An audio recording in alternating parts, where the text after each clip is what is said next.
The last weekend of the Stage 2 qualifiers starts tomorrow, and there's still a lot that can happen with the rest of these matches. Now, we're going to be doing our pick'ems as always. Look, we're going to try to go flawless last week. I did pretty well, I'd say. But I also just want to talk about some of the possibilities with how, things can shake up depending on who wins in this last weekend. So like I said, there's a lot that can still happen. Now, you have to be in the top 8 to start in winners bracket. The other 4 teams are going to be in losers. But if you look at number 8, it is the Florida Mutineers. They currently are holding the 8th spot, and they're 1-2.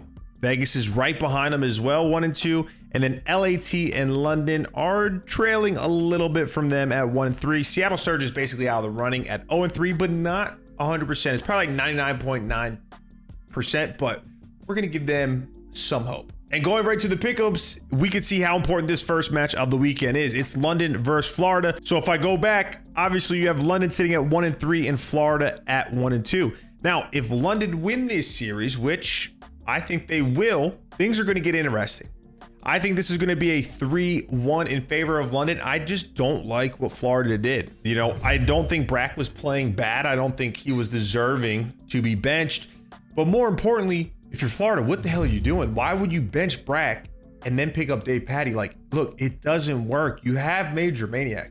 You have Major. If you're going to bench Brack and maybe you want to, switch it up, get someone with a little bit more pace, okay, I can understand that, right? I don't know what goes on behind the scenes, but you go from Brack to Dave Patty. At the very best, that is a lateral move, and most likely it's probably even worse because Brack was doing solid from what I've seen. So hate that move. Don't know what's going on in that camp, but I do have London winning. Scraps looked great in his last series. I think he's starting to get comfortable being back in the league. So I'm excited to see how he does. But moving forward, the second match of Friday is going to be the New York Subliners versus the Las Vegas Legion. Now, this is a big series for the Legion because they're also at 1-2.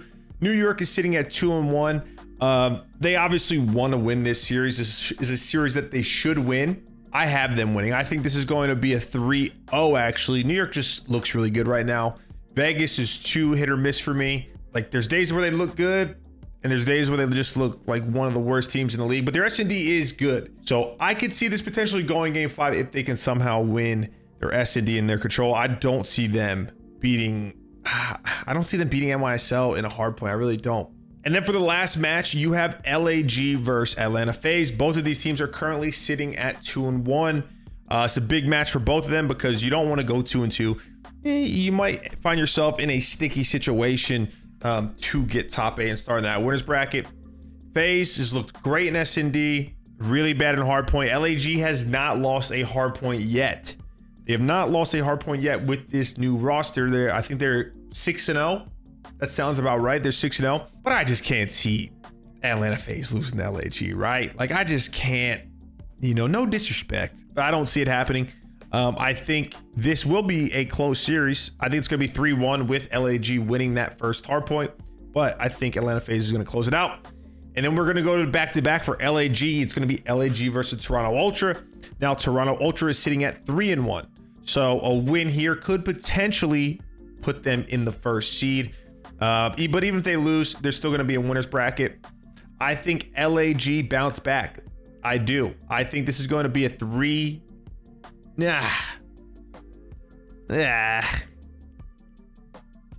I actually? Oh, give me a second. Let me think about this.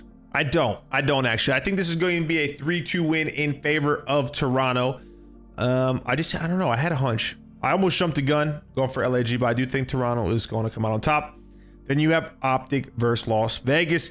This is a tough weekend for Vegas, man, because they play NYSL and they play a hot Optic, arguably the hottest team in the league right now. And I don't think they're going to get it done. I'm going to say 3-1. Actually, yeah, I'm going to say 3-1 in favor of Optic. It's going to be tough for Vegas because that puts them at 1-4. They will be in loser's bracket, in my opinion. And then you have Florida versus Boston. This is going to be a Boston 3-0. I don't like Florida's move. I'm sticking to it. I think Boston's going to come out hot and they're going to handle their business. Florida will also drop to 1-4. Now they're sitting at 1-2. And you're going to have NYSL versus the Seattle Surge. Seattle can compete with the best of them when it comes to the respawns.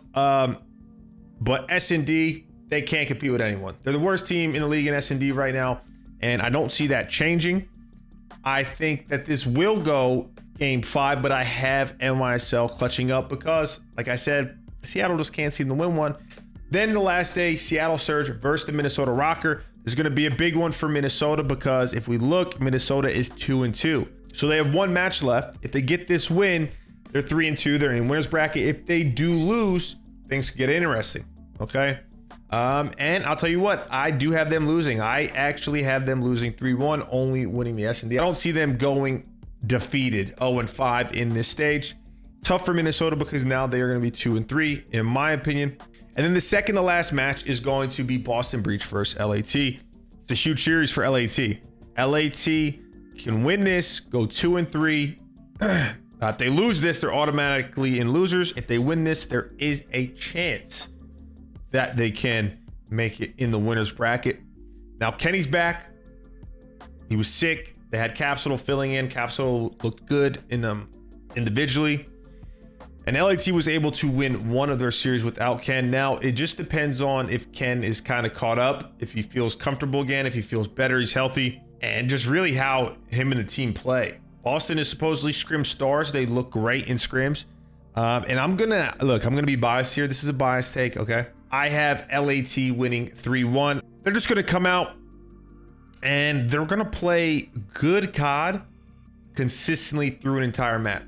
Okay, we saw in their first series of this stage versus NYC, I believe it was their first series, they looked great. They lost the series 3-1, and honestly, they looked great in every single map. NYSL's just grittiness and ice basically got them to win that series because LAT, they fell apart. Like NYSL played great and, you know, they were able to clutch up, but LAT just, they would start out hot and they couldn't close. Hopefully that changes with this series and gives them an opportunity to potentially be in winner's bracket. And the last series is going to be the Atlanta FaZe versus Optic Texas. Does Optic go undefeated? Do they go 5-0 in stage 2? That's the question. They do. I think Optic go 5-0. I think they beat Atlanta FaZe 3-2. It's going to be a close series. But Optic look good. I think they're kind of in that honeymoon stage right now. You know, I know obviously they've realistically only added Hugh to the lineup, and a lot of these guys have teamed together before. But when you're all on the same team, even though it's 3 of the same players from when Scump was still there before he retired, you get a different vibe, okay? It's a new feeling. So I think they're gonna ride that honeymoon feeling out. Will be a close series, but Optic will come on out 3-2. They will go undefeated, like I said.